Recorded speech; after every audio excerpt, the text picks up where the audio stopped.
नमस्कार, आप देख रहे हैं खबरदार। मैं हूं श्वेता सिंह। सबसे पहले खबरों को खबरदार के लेंस से देख लेते हैं। जरा सोचिए, एक ऐसा सॉफ्टवेयर हो जो चुटकियों में मनचाहे व्यक्ति के फोन की जासूसी करे, सारी बातें सुने, चैट, मैसेज, जानकारियां सब पढ़ ले और इन्हें सरकारों के हाथों में सौंप दे।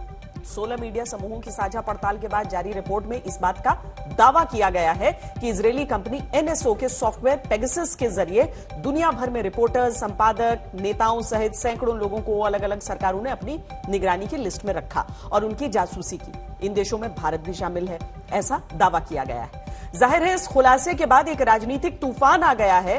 सवाल है कि क्या बाकायदा टारगेट करके कुछ खास लोगों के फोन की जासूसी हुई है?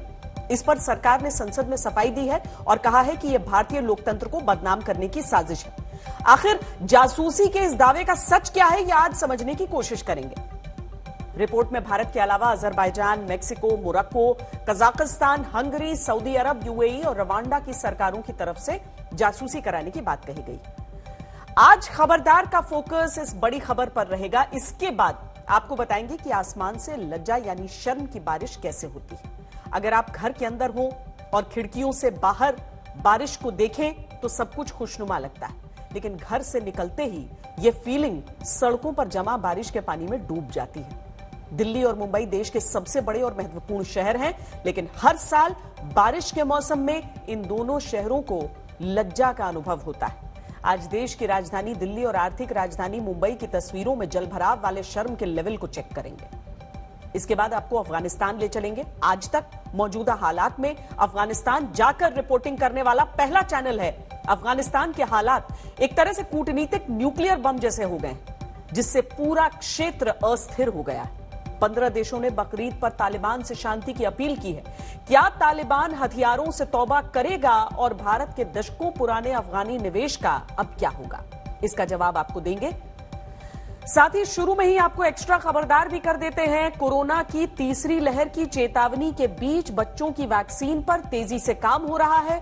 सूत्रों से मिली जानकारी के अनुसार कोवैक्सीन के ट्रायल में 6 से 12 साल के बच्चों को दूसरी डोज दे दी गई है और अगले हफ्ते 2 से 6 साल के बच्चों को दूसरी डोज दी जाएगी। इसी महीने के अंत में अंतरिम रिपोर्ट आने की उम्मीद है। पूरी दुनिया में इस वक्त पेगासस प्रोजेक्ट की चर्चा है, जिसमें बड़े बड़े लोगों के फोन की जासूसी होने का खुलासा हुआ है। दावा यह किया गया है कि इजरायल की कंपनी के स्पाईवेयर पेगासस से बड़े बड़े लोगों को टारगेट किया गया।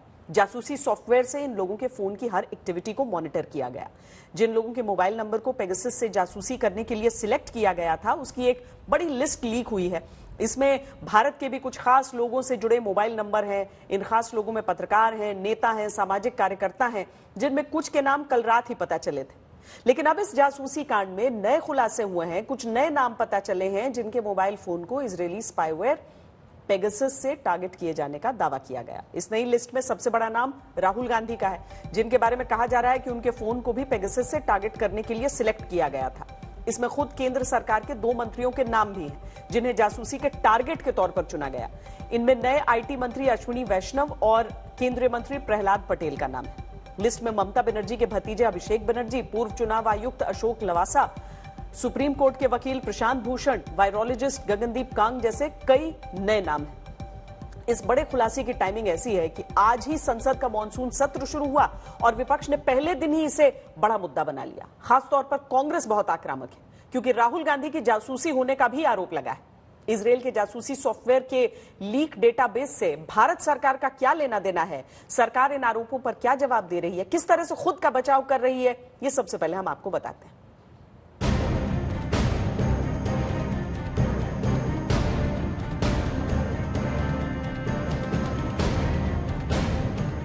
क्या देश में कुछ खास लोगों के मोबाइल फोन की जासूसी हो रही है?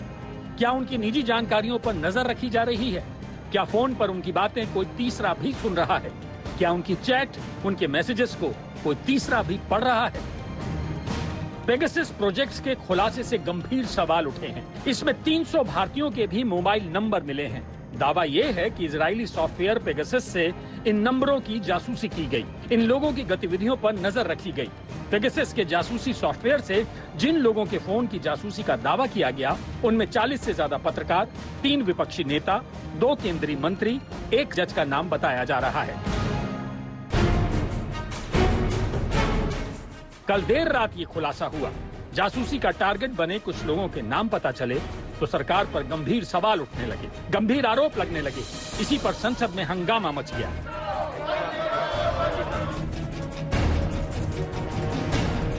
कहते हैं कि हम डिजिटल इंडिया की पैरवी करते हैं, लेकिन आज हम ये देख रहे हैं कि ये डिजिटल इंडिया नहीं है बल्कि सर्वेलेंस इंडिया की स्वरूप हमारे सामने मोदी जी पेश कर रहे हैं। जिनको मोदी जी समझते हैं कि वो मोदी जी के लिए कोई खतरा पैदा कर सकते हैं, उनके खिलाफ ये पेगासस को इस्तेमाल किया जाता। ये लोकतंत्र का चेहरा नहीं, ये आप एक अथॉरिटेरियन स्ट्रक्चर खड़ा कर रहे हैं। आपको अपने आसपास के लोगों पर भी शक है। विपक्ष ने अहम लोगों की जासूसी के इस बड़े मुद्दे पर हल्ला बोल दिया। संसद में सरकार को घेर लिया। इस पर जवाब मांगा कि क्या इजरायली सॉफ्टवेयर पेगासस से सरकार ने जासूसी करवाई, क्योंकि पेगासस सॉफ्टवेयर बनाने वाली इजरायली कंपनी एनएसओ के अधिकतर क्लाइंट्स सरकारें और उनके खुफिया संगठन ही होते हैं। करीब 56 करोड़ रुपए में सॉफ्टवेयर का 1 साल का लाइसेंस मिलता है। एक लाइसेंस पर साल में 500 फोन मॉनिटर कर सकते हैं। एक बार में 50 फोन पर हर पल की नजर रखी जा सकती है। इस व्यापक पैमाने पर सर्विलांस की जरूरत पड़ना और इतने महंगे सर्विलांस का खर्च उठाना, ये सरकारों के ही बस की बात होती है।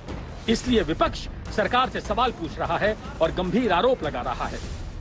क्या सरकार ने ये जो पेगासस का सॉफ्टवेयर है इसको खरीदा है? क्या सरकार ने इस पेगासस के सॉफ्टवेयर का इस्तेमाल किया है? और अगर नहीं खरीदा है तो क्या सरकार ने ऐसा कोई सब कॉन्ट्रैक्टर हायर किया था जिसने सरकार के कहने के ऊपर इसका इस्तेमाल किया है?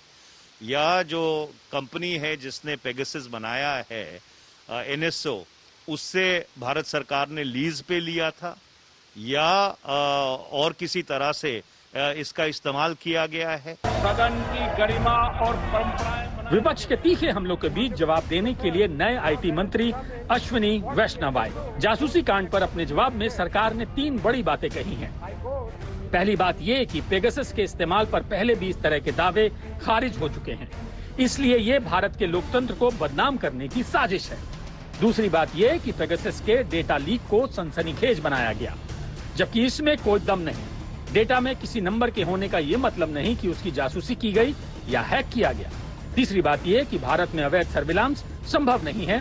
सर्विलांस पर सख्त प्रोटोकॉल है, इसे एक कमेटी मंजूर करती है और राष्ट्रीय सुरक्षा से जुड़े मामले में ऐसा ही होता है। The press reports of 18 July 2021 also appear to be an attempt to malign the Indian democracy and its well-established institutions. We cannot fault those who haven't read the news story in detail, and I request all honorable members of the House to examine the issues on facts and logic. It is beyond dispute that the data has nothing to do with surveillance or with NSO, so there can be no factual basis to suggest that a use of the data somehow equates to surveillance.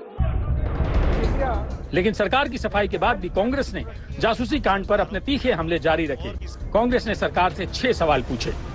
पहला ये कि क्या विदेशी company के spyware से जासूसी देशद्रोह और राष्ट्रीय कानून का उल्लंघन नहीं है? दूसरा ये कि सरकार 2019 के लोकसभा चुनाव से पहले लोगों और नेताओं की जासूसी क्यों करवा रही थी? तीसरा सवाल ये कि सरकार में किसने इजरायली कंपनी एनएसओ से पेगासस सॉफ्टवेयर खरीदा और कितने में खरीदा? चौथा सवाल ये कि अगर सरकार को जासूसी सॉफ्टवेयर की खरीद के बारे में पता था तो वो चुप क्यों थी? पांचवा सवाल ये कि क्या आंतरिक सुरक्षा के लिए जिम्मेदार गृह मंत्री को बर्खास्त नहीं किया जाना चाहिए? छठा सवाल, क्या इस मामले में प्रधानमंत्री, गृह मंत्री और दूसरे जिम्मेदार लोगों की जांच नहीं होनी चाहिए? भारतीय जनता पार्टी का नाम बदलकर अब भारतीय जासूस पार्टी रख देना चाहिए। देश में आंतरिक सुरक्षा के जिम्मेवार तो अमित शाह हैं, तो माननीय अमित शाह को 1 सेकंड भी क्या अपने पद पर बने रहने का अधिकार है? उन्हें बर्खास्त क्यों नहीं किया जाना चाहिए? क्योंकि ये सब तो उनकी देखरेख में हो रहा है। कांग्रेस ने तो राहुल गांधी की भी जासूसी करने का आरोप लगा दिया। इस सियासी टक्कर में जवाब देने के लिए बड़े दिन बाद रविशंकर प्रसाद आए। हमारे राहुल गांधी जी के उनका भी जासूसी उन्होंने किया है। संविधान के तहत इस देश को चलाना चाहते हो तो आप इस जगह पे रहने के काबिल नहीं है। क्या भारत की राजनीति में कुछ लोग सुपारी एजेंट हैं क्या? मैं इस शब्द का प्रयोग कुछ जिम्मेदारी से कर रहा हूं। कुछ दल, कुछ नेता, क्या ऐसी अंतर्राष्ट्रीय कॉन्स्पिरेसी होती है तो उसके सुपारी एजेंट बन जाते हैं? सरकार की सफाई ये है कि लीक डेटाबेस का जासूसी से लेना देना नहीं और सभी आरोप गलत हैं, बेबुनियाद हैं। लेकिन विपक्ष के तेवरों से साफ है कि यह मुद्दा संसद में जोर शोर से गूंजेगा और अभी कई दिन तक चलेगा, क्योंकि लीक डेटाबेस की अगले और लिस्ट अभी आनी बाकी है। हिमांशु मिश्रा के साथ आज तक ब्यूरो। कथित जासूसी कांड पर आज गृह मंत्री अमित शाह ने भी करारा जवाब दिया। उन्होंने इस पूरे मामले की क्रोनोलॉजी समझने की जरूरत बताई। उन्होंने रिपोर्ट के लीक होने की टाइमिंग पर सवाल उठाए। अमित शाह ने कहा कि इस कथित रिपोर्ट के लीक होने का टाइम और फिर संसद में हंगामा, ये क्रोनोलॉजी समझिए। गृह मंत्री ने कहा कि यह भारत के विकास में रुकावट डालने वालों के लिए रिपोर्ट है, भारत के विकास को रोकने वालों के लिए रिपोर्ट है। अमित शाह ने जासूसी कांड पर विदेशी साजिश की तरफ इशारा किया कि कुछ ग्लोबल संगठन हैं जो भारत की तरक्की को पसंद नहीं करते। जासूसी का ये पूरा मामला क्या है, इसे विस्तार से जानने और समझने की जरूरत है। जिन लोगों के फोन की जासूसी होने का आरोप लग रहा है, उन लोगों के नाम कैसे पता चले, ये पेगासस स्पाईवेयर क्या है, ये सब हम आपको बताते हैं। पेगासस एक खतरनाक जासूसी सॉफ्टवेयर है जिसे इजराइल की एक कंपनी एनएसओ ग्रुप ने डेवलप किया है। इस जासूसी सॉफ्टवेयर के टारगेट पर जो मोबाइल नंबर थे, उनका एक ग्लोबल डेटाबेस लीक हुआ था। इस लीक डेटाबेस में दुनिया भर के 50,000 से ज्यादा मोबाइल नंबर हैं, जिन पर दुनिया के 10 देशों के 16 मीडिया हाउस ने एक ग्रुप बनाकर महीनों पड़ताल की। ये ग्लोबल डेटाबेस फ्रांस के फॉरबिडन स्टोरीज नाम के ग्रुप के हाथ लगा था। उसी की अगुवाई में जांच हुई और एमनेस्टी इंटरनेशनल की सिक्योरिटी लैब ने इसका फोरेंसिक एनालिसिस किया। इस लंबी पड़ताल में इन मोबाइल नंबर्स को वेरीफाई किया गया, उन लोगों की पहचान की गई जो इन मोबाइल नंबर्स से जुड़े हैं। बड़ी संख्या में मोबाइल नंबर का फोरेंसिक एनालिसिस किया गया। 50,000 से ज्यादा मोबाइल नंबर्स की जो लिस्ट लीक हुई है, उसमें भारत के भी 1000 से ज्यादा मोबाइल नंबर हैं और इनमें 300 नंबर्स को वेरीफाई किया गया। इनसे जुड़े लोगों की पहचान की गई। ये क्लियर नहीं है कि लिस्ट में जो मोबाइल नंबर आए हैं, उनमें से कितने मोबाइल नंबर को सर्वेलांस के लिए टारगेट किया गया या कितने मोबाइल नंबर हैक किए गए। लिस्ट में भारत के करीब 22 ऐसे मोबाइल नंबर का फोरेंसिक एनालिसिस किया गया, जिनमें 10 में पेगासस सॉफ्टवेयर के टारगेट होने की पुष्टि हुई। पेगासस को आप जासूसी का ब्रह्मास्त्र कह लीजिए या कोई अचूक मिसाइल कह लीजिए। इससे वो फोन और डिवाइस भी हैक हो जाते हैं जिन पर कंपनियां दावा करती हैं कि वो हैक प्रूफ है। ये एंड्रॉइड और iOS दोनों तरह की डिवाइस की जासूसी कर सकता है। बिना यूजर की इजाजत और जानकारी के ये फोन में इंस्टॉल हो जाता है। एक बार फोन में इंस्टॉल होने के बाद इसे आसानी से हटाया नहीं जा सकता। पेगासस को किसी भी फोन में सिर्फ एक मिस्ड कॉल से भी इंस्टॉल किया जा सकता है। ये फोन में मौजूद end to end encrypted chat को भी पढ़ सकता है, यानी व्हाट्सएप और टेलीग्राम जैसे एप्स भी इससे सेफ नहीं है।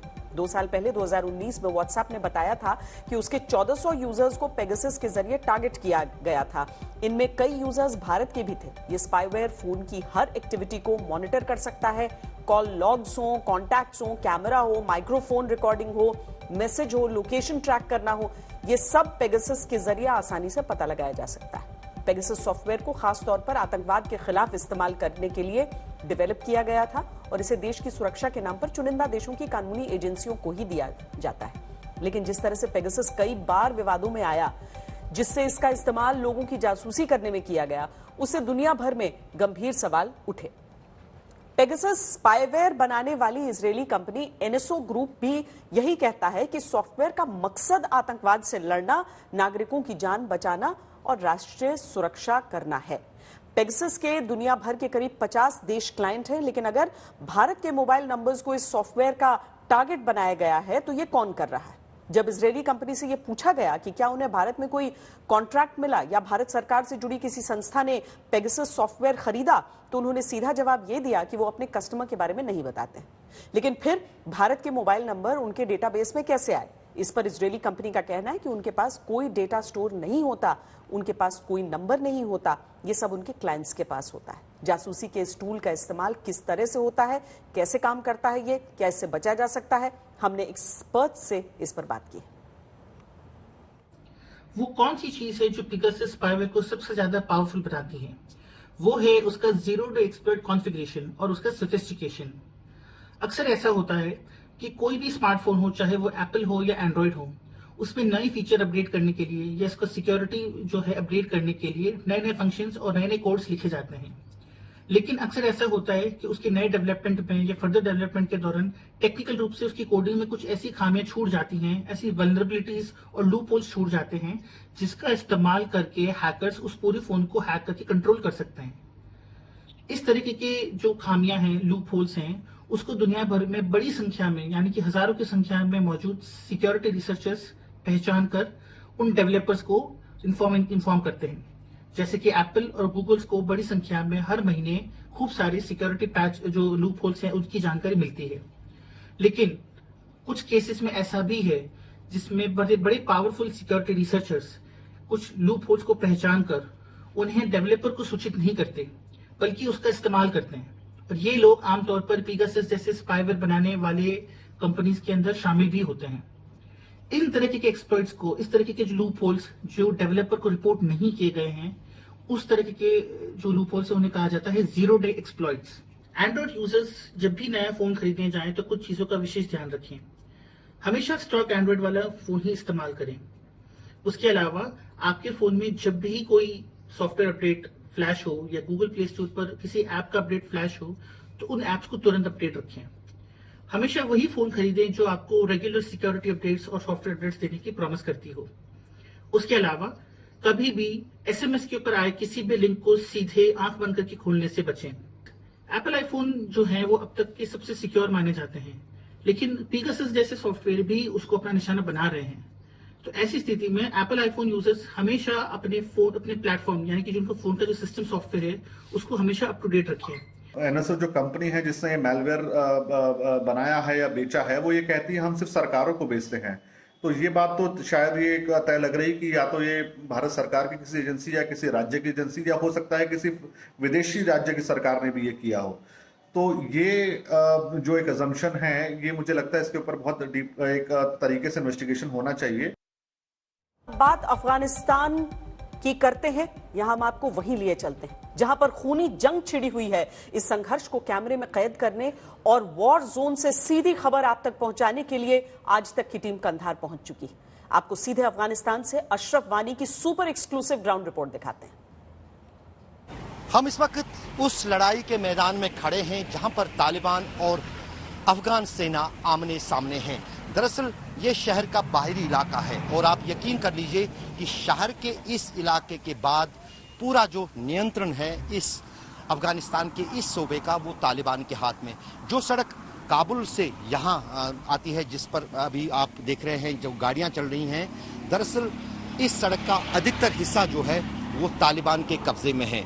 और जब यहाँ पर इस तरह से तैनाती रखी गई है सेना की, अफगानी पुलिस की, अफगानी फौज की, ताकि दूसरा जो भी कोई शख्स हो या तालिबानी हो उसको कम से कम यहाँ से आगे बढ़ने की जो है ना ही गुंजाइश उसके लिए छोड़ी जाए और ना ही उसको मौका दिया जाए। लेकिन तब भी यहाँ पर लोगों का कहना है कि कंदहार में अभी भी अफगानिस्तान के इस शहर में तालिबान की तोती ही बोलती है, क्योंकि तालिबान अपने विल के हिसाब से जो है यहाँ पर जहाँ चाहें जब चाहें अफगान फौजियों पर भी और सिविलियन टारगेट्स जो भी उनके हों उन पर निशाना साधने में कामयाब हो रहे हैं।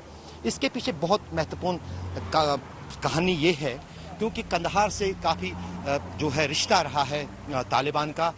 जो 2 दशक पहले 1999 में जब सरकार शुरू हुई थी तालिबान की, तो इसी शहर में वो हुकूमत चलाते थे यहाँ अलग अलग जगहों पर, और तब से अब तक तालिबान को इस शहर पर नज़र टिकी हुई है।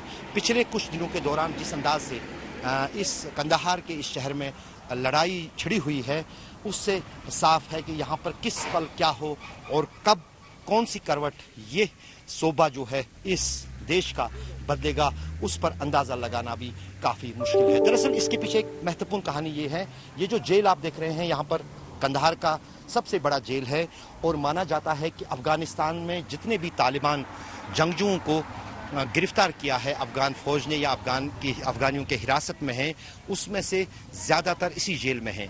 कई बार कोशिश की गई तालिबान की तरफ से इस जेल की दीवारें लांघने को, इस जेल पर हमला करने को, ताकि इसमें जो बंद हैं तालिबान उनको यहाँ से छुड़ाया जा सके। लेकिन अब जो है अब कई सारे तालिबान के जो जेल में लोग हैं उनको यहाँ से निकालकर दूसरे सूबों में और दूसरे शहरों में खासतौर से काबुल लिया गया है और यहाँ पर अब कम ही जेलर्स को जेल को रखा गया है। हम इनसे बात करेंगे, आप इनसे पूछे थोड़ा सा ये आगे मुश्किल अमनती ज़वाकुना ये बोल रहे हैं कि हम रेडी है जंग के लिए, सिर्फ हमारे कुछ मुश्किल है वो ये कि हमारे पास वेपन्स जो है ना वो उसके कमी के साथ हम पेश है। वैसे हम इन पर भारी है, हमेशा हम दिन में 3-4 दफ़ा, रात को 3-4 दफ़ा इनके साथ लड़ते झगड़ते, सिर्फ हमारे जो वेपन्स है वो कुछ कम है। पिछले कुछ दिनों के दौरान क्या तालिबानियों की तादाद बढ़ी है? वो कहाँ से यहाँ पर नमूदार हुए, कहाँ से पैदा हो गए? यहाँ पे जो बोलते हैं अक्सर जो है कि तालिब है वो पाकिस्तान से और ईरान से है। इधर हम लोगों ने बहुत को भी देखा भी है, हम लोग इन पे भारी है, हमेशा हम इनसे लड़ते झगड़ते हैं। तो ने अभी जो मैंने पूछा था इनसे कि जो बढ़ गई है तादाद अचानक तालिबान की, उसकी क्या वजह है? ये बोलते हैं कि पाकिस्तान और ईरान नहीं चाहते कि कंधार बन जाए, कंधार के लोग बन जाए, यहाँ की जो प्रॉपर्टी है वो अच्छे तरीके से हो जाए।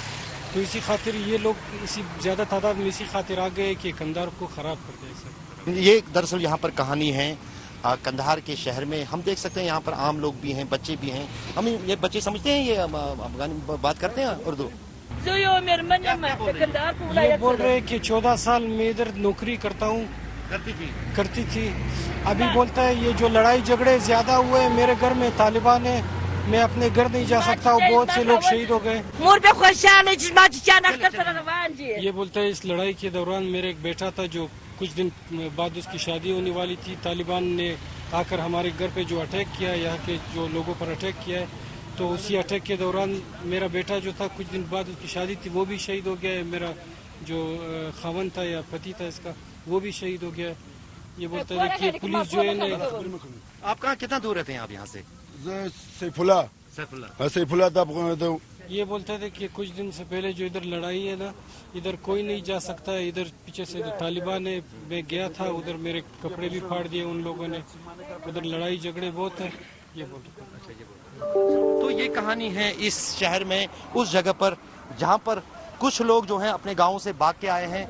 और यहाँ पर जो हम ये एक परिवार देख रहे हैं, एक महिला हमारे साथ जो बात कर रही थी, इसके घर में भी जो है तालिबान घुसाए हैं और ज्यादा दूर नहीं है यहाँ पर। मेरा कैमरामैन आपको दिखाएगा, ये जो पहाड़ है, इस पहाड़ के पीछे तालिबान ताक में बैठा है कि कब उसे मौका मिले और यहाँ कंधार में अफगान फौजियों पर हमला करे और उसके साथ साथ इस शहर में जो कि कंधार का शहर अफगानिस्तान का दूसरा सबसे बड़ा शहर है, उसमें घुसने में कामयाब हो। लेकिन अभी फिलहाल जो है यहाँ पर रणनीतियाँ तय की जा रही है अफगान फौज की तरफ से, अफगान सरकार की तरफ से। अलग अलग देश इसमें मदद कर रहे हैं, लेकिन कहीं ना कहीं जो है ये लड़ाई अब उस मोड़ पर पहुंच गई है जहां पर अफगानियों को अपने देश को बचाने के सिवा कोई चारा नहीं है।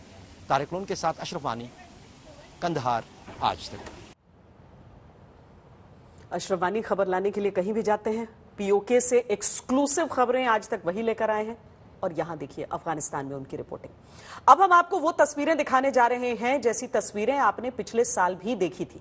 पिछले साल ही क्यों, 2019, 18, 17 याद कीजिए, पिछले कितने भी साल ये तस्वीरें हैं जमकर हुई बारिश के बाद दिल्ली, मुंबई जैसे महानगरों के सड़कों पर घुटनों घुटनों तक भरे पानी की, बजबजाती हुई नालियों और ट्रैफिक की लंबी कतारों की। दिल्ली में मानसून आने के बाद आज पहली बार जमकर बारिश हुई।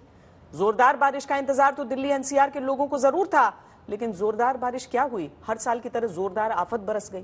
मुंबई में सड़कों पर सैलाब बनने के हालात इस सीजन में पहले भी हुए हैं। आज भी मुंबई भारी बारिश से बने हालात पर परेशान रही। बारिश के बाद बने हालात पर दिल्ली और मुंबई की ग्राउंड रिपोर्ट देखिए।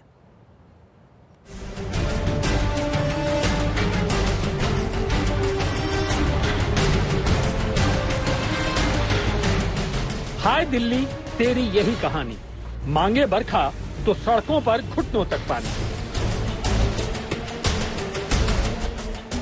दिल्ली तरस रही थी बारिश को। बीते 19 साल में दिल्ली एनसीआर में मॉनसून सबसे देरी से पहुंचा है। न जाने कितनी लानत मलामत मौसम विभाग को भेजी गई कि वो बार बार दिल्ली में मॉनसून के दस्तक की तारीखें गलत बता रहा है। लेकिन बारिश का ये सारा उत्साह दिल्ली में मॉनसून की पहली ही कायदे की बारिश में धुल सा गया। दिल्ली को वर्ल्ड क्लास सिटी बनाने का दम भरने वालों के लिए पहली ही बारिश से आईना दिखाने वाले एल्बम की चुनिंदा तस्वीरों को देख लीजिए। ये दिल्ली के द्वारका का सेक्टर 18 है। यहाँ दिल्ली पुलिस के जवान की गाड़ी बारिश के बाद अचानक सड़क धंसने से अंदर ही समा गई। अब इस हालात पर सोशल मीडिया पर कुछ लोग लिख रहे हैं कि 100 पार पेट्रोल के बाद गाड़ी ने खुदकुशी कर ली है।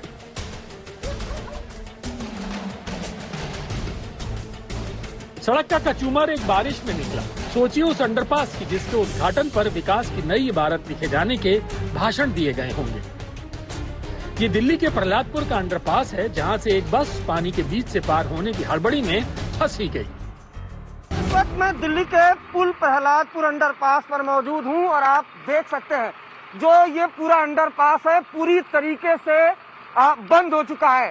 भारी बारिश की वजह से जल जमाव हो गया है और नजारा ये है कि सड़कों पर इस भारी बारिश की वजह से सड़कों पर जो कूड़ा है वो आपको सामने दिखाई दे रहा होगा और अंडरपास पर जो एक प्राइवेट बस है वो पूरी तरह से फंस चुकी है और डूब चुकी है। ये नजारा है। हर साल बारिश की वजह से इसी तरीके से पुल प्रहलादपुर जो अंडरपास है वो पूरी तरह से डूब जाता है और अगर आप देखें तो हमारे घुटनों की तरफ पानी है। दिल्ली के राजीव चौक पैदल अंडरपास के नीचे भरा ये पानी दिल्ली के म्युनिसिपल इंतजामों की नुमाइश दिखा रहा है। यहाँ 6 से 8 फीट पानी भरने के बाद एक शख्स के डूबने की आशंका है। रेस्क्यू टीमें अपनी कोशिशों में जुटी ताकि वहाँ से जल्द पानी निकल सके। ये दिल्ली के आजाद मार्केट की सड़क है। दूर से देखिए तो लगता ही नहीं कि यहाँ सड़क है कि समंदर है। और ये दिल्ली का आईपी रोड है। यहाँ सड़क दिखती है तो गाड़ियों का जैम नजर आता है क्योंकि जगह जगह बारिश ने अवरोध खड़े कर रखे हैं। साइबर सिटी गुरुग्राम के हालात भी बारिश में अलग से नहीं दिखे। जगह जगह जल भराव, जगह जगह जैम। तस्वीरें हैं साइबर सिटी गुरुग्राम की, जहां पर इस वक्त लबालब पानी से सड़कें जो हैं वो भरी पड़ी हैं। शीतला माता मंदिर के पास की आपको तस्वीरें दिखाना चाहेंगे कि सड़कों पर तकरीबन 3 फीट तक पानी जो है वो भर चुका है और लगातार पूरा ट्रैफिक आवाजाही का जो रूट है वो पूरी तरह से इस वक्त बाधित हुआ है।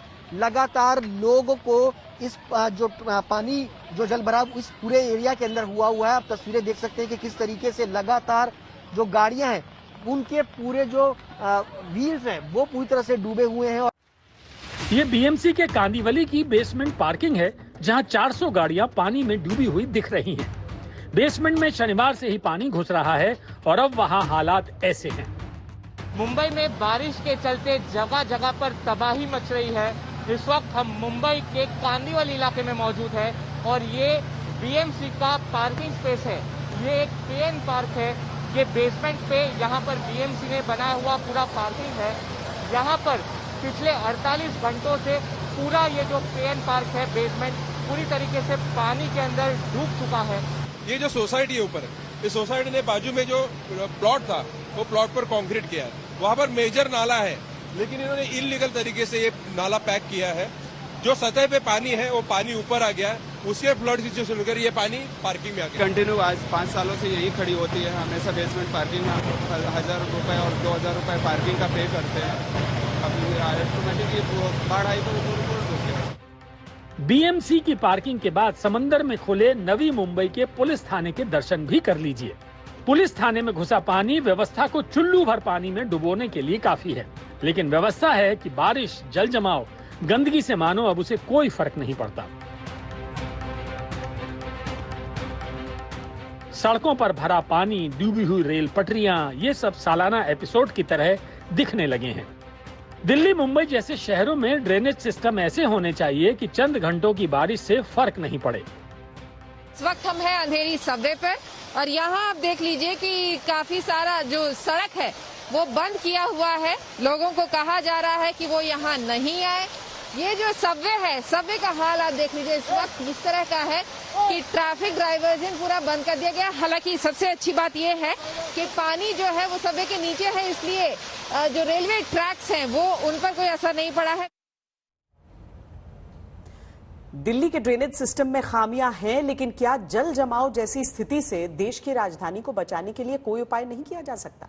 आइए आप दिल्ली के मिंटो रोड रेल ब्रिज की आज की तस्वीर देखिए। मिंटो रोड का ये ब्रिज दिल्ली के सबसे संवेदनशील जलभराव की जगह है, लेकिन कनॉट प्लेस और सेंट्रल दिल्ली के हिस्सों को जोड़ने वाले इस ब्रिज के नीचे आज पानी नहीं भरा। पीडब्ल्यूडी के अनुसार इस साल मिंटो ब्रिज के नीचे पानी को निकालने के लिए 9 पंप लगाए गए। इसके अलावा तेज एक्शन के लिए सीसीटीवी कैमरे, साउंड अलार्म लगाकर वहां जल भराव की रियल टाइम मॉनिटरिंग की जा रही है। जबकि इसी मिंटो रोड ब्रिज के जलभराव से पिछले साल एक व्यक्ति की मौत हुई थी। जुलाई 2020 में ब्रिज के नीचे भरे पानी में मिनी ट्रक फंसने के बाद 56 साल के व्यक्ति को जान गंवानी पड़ी थी। मिंटो रोड ब्रिज के नीचे बीते वर्षों के जलभराव दिल्ली की बदनामी करते रहे हैं, लेकिन आज ब्रिज के नीचे जलभराव नहीं होने को दिल्ली सरकार ने अपनी उपलब्धि के तौर पर सामने रखा। मिंटो ब्रिज केस का जिक्र कर पीडब्ल्यूडी, एमसीडी और दिल्ली जल बोर्ड की मॉनसून रिव्यू मीटिंग में दिल्ली के मुख्यमंत्री अरविंद केजरीवाल ने पूरी दिल्ली में वर्ल्ड क्लास ड्रेनेज सिस्टम बनाने का वादा किया। महंगे पेट्रोल डीजल से राहत दिलाने के लिए सरकार ने अभी तक टैक्स में कोई कमी नहीं की है। इसके बावजूद अगले महीने से पेट्रोल डीजल के दाम घटने की शुरुआत हो सकती है। ओपेक प्लस देशों ने अगले महीने से कच्चे तेल का उत्पादन बढ़ाने का निर्णय किया है। इसके बाद उम्मीद है कि कीमतों में कमी आएगी।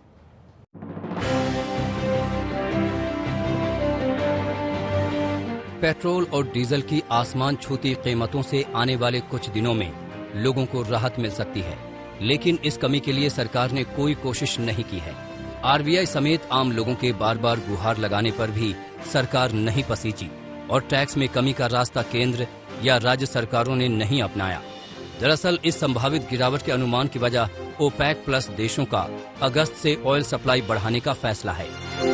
ओपेक कंट्रीज ने अपनी सप्लाई को 1.5 गुना कर दिया है और इसकी वजह से आने वाले समय में कच्चे तेल के दाम और गिर सकते हैं और उसका सीधा फायदा भारतीय बाजारों पे देखने को मिलेगा। और आने वाले समय में अब पेट्रोल और डीजल के जो प्राइसेस 100 रुपए के पार हो गए थे, वो अब 100 रुपए के अंदर आते हुए नजर आएंगे। लेकिन कच्चे तेल का उत्पादन बढ़ाने के पीछे ओपेक प्लस देशों की दरियादिली नहीं है। प्रोडक्शन बढ़ाने की वजह है कोरोना संकट से उभरती ग्लोबल इकोनॉमी, जिससे ऑयल की डिमांड बढ़ी है।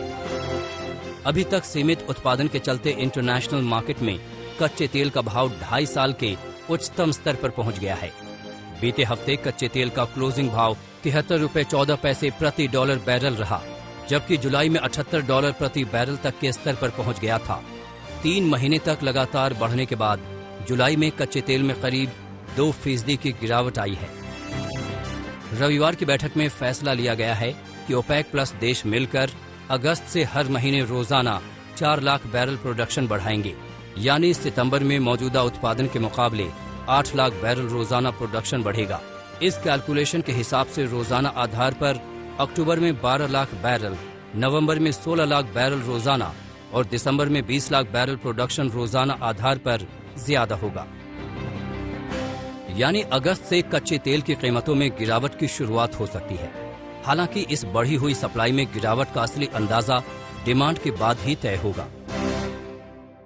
पेट्रोल और डीजल की प्राइसेस में थोड़ा बहुत अब करेक्शन यहां पर देखने को मिल सकता है और आम लोगों को थोड़ी सी महंगाई से राहत यहां पर मिलती हुई नजर आ सकती है। ऐसा इसलिए है क्योंकि अंतर्राष्ट्रीय बाजारों में क्रूड ऑयल के दाम ऊपरी लेवल से 5% से ज्यादा करेक्शन ले चुके हैं, यानी गिरावट आ चुकी है। तो आने वाले समय में अब कच्चे तेल के दाम थोड़े से घटते हुए नजर आएंगे।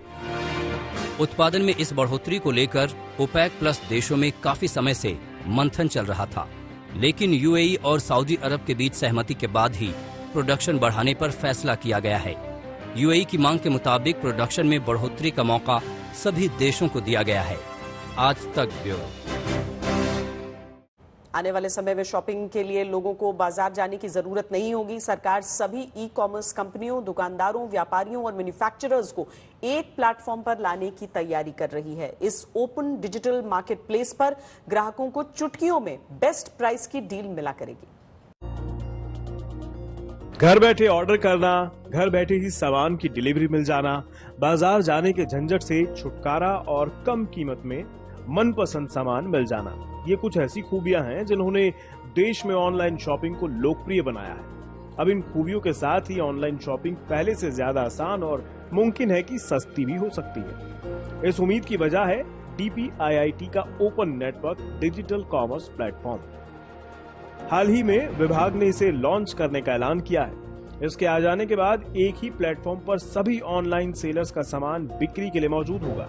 यहाँ पर ग्राहक हर एक सामान की कीमतों की तुलना एक साथ कर सकेंगे। इससे ग्राहकों को एक ही जगह से दाम, क्वालिटी, डिलीवरी की तारीख समेत बाकी खूबियों को देखकर सामान ऑर्डर करना आसान हो जाएगा। यानी फिलहाल जो ग्राहक बड़ी बड़ी ई-कॉमर्स कंपनियों के अलग अलग प्लेटफॉर्म्स पर सामान खोजने में लगे हैं, उन्हें इनकी मोनोपोली से छुटकारा मिल जाएगा। वो एक सिंगल प्लेटफॉर्म से अपना मनपसंद सामान खरीद सकेंगे। इसका सबसे बड़ा फायदा होगा कि देश में मार्केट्स की तरह ही एक डिजिटल बाजार खड़ा हो जाएगा। इस ओपन नेटवर्क पर छोटी से छोटी और बड़ी से बड़ी ई-कॉमर्स कंपनियों को व्यापार करने की छूट होगी। यानी चंद ई-कॉमर्स कंपनियों के चलते दुकानदारों को जो नुकसान हो रहा है, उस भेदभाव को मिटाया जा सकेगा। जब किसी को एक प्लेटफॉर्म पर सामान बेचने की छूट होगी, तो ग्राहकों के लिए भी अगर सभी प्रोडक्ट्स को बेचने वाले मौजूद होंगे, तो बेचने वालों को भी सभी खरीदारों से सीधे संपर्क करने का मौका मिलेगा।